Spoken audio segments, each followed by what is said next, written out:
Good morning, 5th class. How are you all? I hope you all are fine at your home. So children, today we are going to start our third chapter from social science. It is major landforms. Our third chapter है major landforms.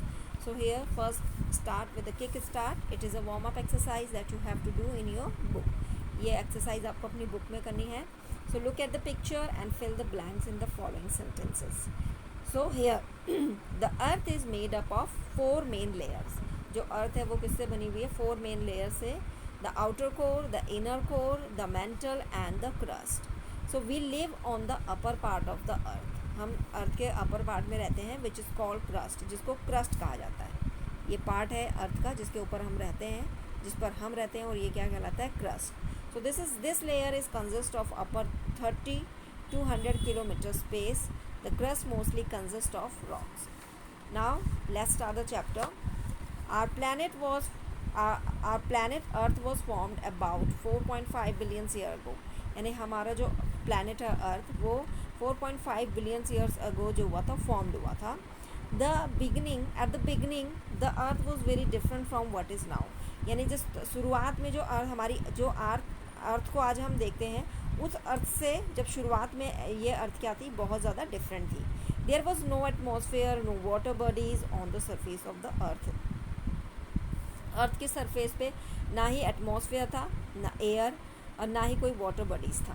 So according to the theories of geology, यानी कि geology की theories के according, the present day continent were form due to fragmentation of a huge simple mass of land. यानी कि जो हम आज हमारे अर्थ के ऊपर क्या है, 7 कॉन्टिनेंट्स हैं. ये किस तरीके से फॉर्म्ड हुए थे अर्थ के ऊपर?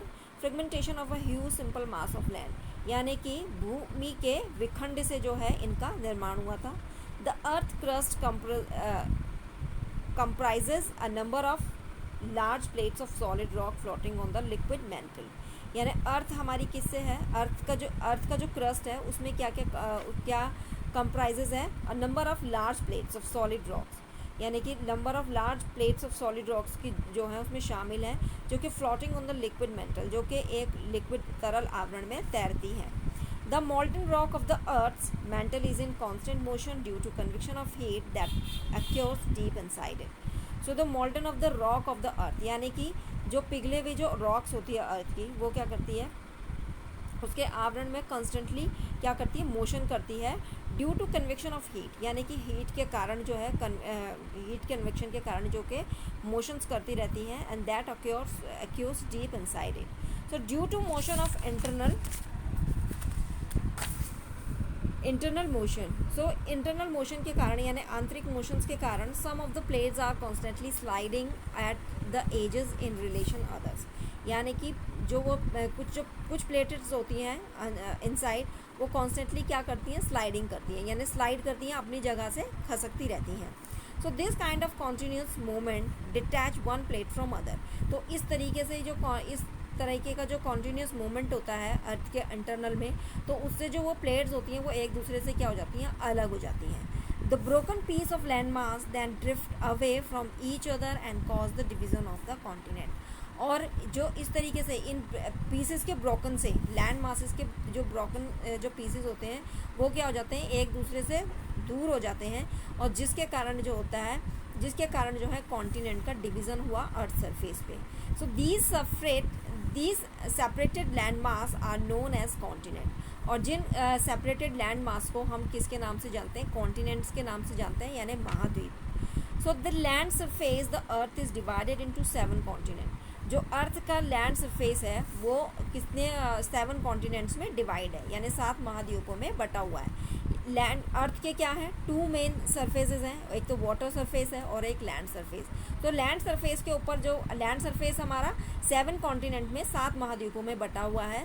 वो महाद्वीप कौन कौन से? आपके Asia, Africa, north America, south America, Antarctica, Europe and Australia. Now different land forms of the अर्थ. जो हमारी अर्थ है वो क्या है? हर तरीके से, हर जगह से क्या है? डिफरेंट है, यानी कि उसका जो एक जैसी नहीं है सब जगह से. कहीं पर माउंटेन एरियाज़ हैं, कहीं पर प्लेन्स एरियाज़ हैं, कहीं पे प्लेट्यूज़ हैं. तो इस तरीके से अर्थ का जो लैंड सरफेस है वो क्या है? काफ़ी डिफरेंट है. So the surface of the earth is not the same everywhere, यानी कि अर्थ का जो सरफेस है वो हर जगह पर सेम नहीं है. सम एरियाज आर फ्लैट, कुछ एरियाज कैसे हैं यहाँ पर फ्लैट हैं, low and even some are little high above the sea level, और कुछ कैसे हैं, लिटिल हाई हैं सी लेवल से, यानी कि समुद्र तल से ऊंचाई पर हैं. So let us learn the basic land form of the अर्थ. तो बेसिक लैंड फॉर्म के बारे में हम अर्थ की बेसिक लैंड फॉर्म्स के बारे में यहाँ जानेंगे. So first we talk about the mountains. So what are mountains? Mountains are often joined together in a line. Mountains जो होते हैं वो एक दूसरे से joined होते हैं एक लाइन में. जैसे कि अगर हम माउंटेन्स को देखते हैं तो हमें कैसा लगता है कि जैसे कि एक हाई वॉल्स हो, जो बाउंड्री, जैसे कि क्या हो, अर्थ के ऊपर क्या हो, एक बाउंड्री हो. So it is known as the mountain range. ये माउंटेन रेंज के नाम से जाने जाते हैं. The largest mountain range is the Himalaya. जो सबसे लार्जेस्ट माउंटेन रेंज है वो कौन सी है, हिमालयाज़ है. The top most part of the mountain is called its peak. यानी जो माउंटेन का सबसे टॉप मोस्ट पार्ट होता है उसको पीक कहा जाता है. जैसे यहाँ पे आप देखेंगे माउंटेन पार्ट्स, इसका जो सबसे हाई पार्ट्स है ये क्या कहलाता है, आपका पीक कहलाता है. So the highest peak is the Mount Everest at 8,848 metres above the sea level. यानी कि जो सबसे हाईएस्ट माउंटेन पीक है अर्थ की वो है 8,848 metres above the sea level. Sea level से 8,848 मीटर्स अबव है, ऊंची है.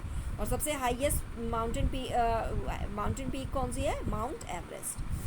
Now the mountain peak are always covered with snow and ice. जो माउंटेन पीक्स होते हैं वो हमेशा बर्फ़ और आइस से ढके रहते हैं, कवर्ड रहते हैं.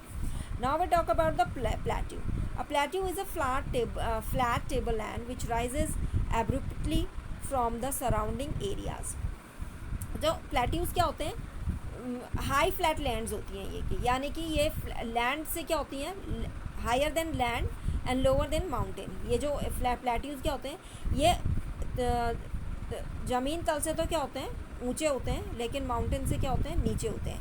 तो इट इज़ लिटिल हाई होती है, इनकी बहुत ज़्यादा ऊंचाई नहीं होती है, और इनका जो शेप होता है वो एक टेबल के जैसा होता है. कि यहाँ से हमारे लैंड एरिया से जब उठती है प्लेन एरिया से, तो वहाँ से हायर होती है और फिर ऊपर जाकर इस तरह से उसमें एक फ्लैट सरफेस बन जाता है, फ्लैट सरफेस, जिसके कारण इसको टेबल लैंड भी कहा जाता है. यानी अगर इसको देखें हम तो ये टेबल के जैसे लगती है, इसलिए इसको टेबल लैंड भी कहा जाता है.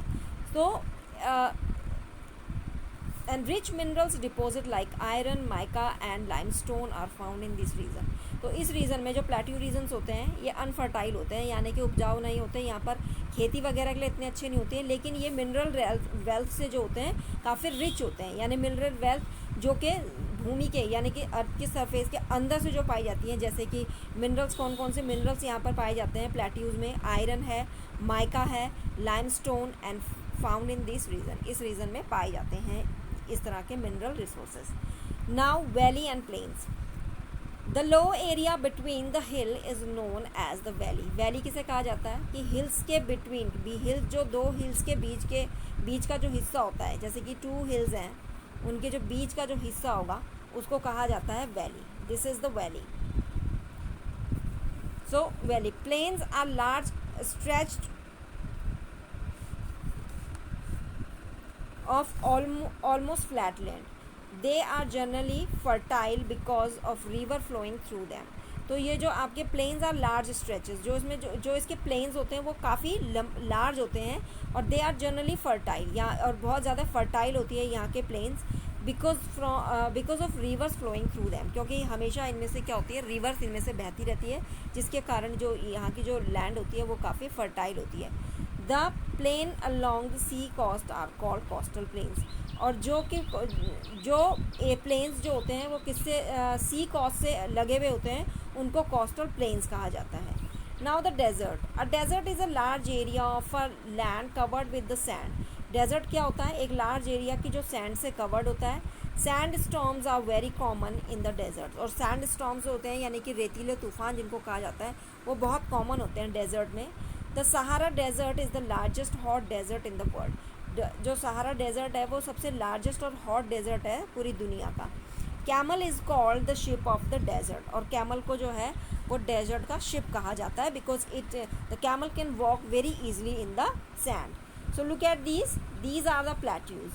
सो it is higher than land but the lower than mountains. Mountain से लोअर होते हैं और लैंड से हायर होते हैं. इनकी शेप जो होती है वो कैसी होती है, एक टेबल के जैसी होती है. This why it's called table land. this is your valley. These are the two hills, and this is the between part of a two valleys, two hills.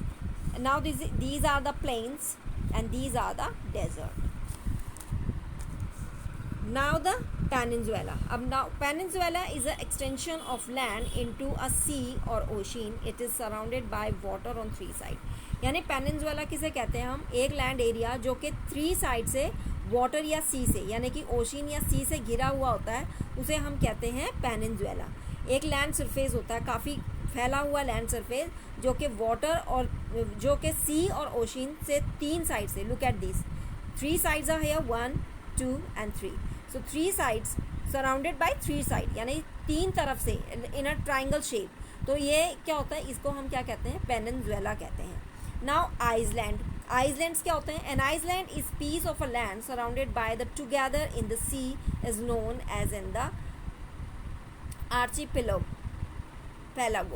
तो अभी आपका जो होता है, ये आइसलैंड क्या है? लैंड एरिया की जो कि चारों तरफ से सी से घिरा हुआ होता है, उसको हम आइसलैंड कहते हैं. पेनिनसुला थ्री साइड से जो एरिया घिरा होता है उसे पेनिनसुला कहते हैं, और जो चारों तरफ से घिरा हुआ होता है उसे हम क्या कहते हैं? आइसलैंड कहते हैं.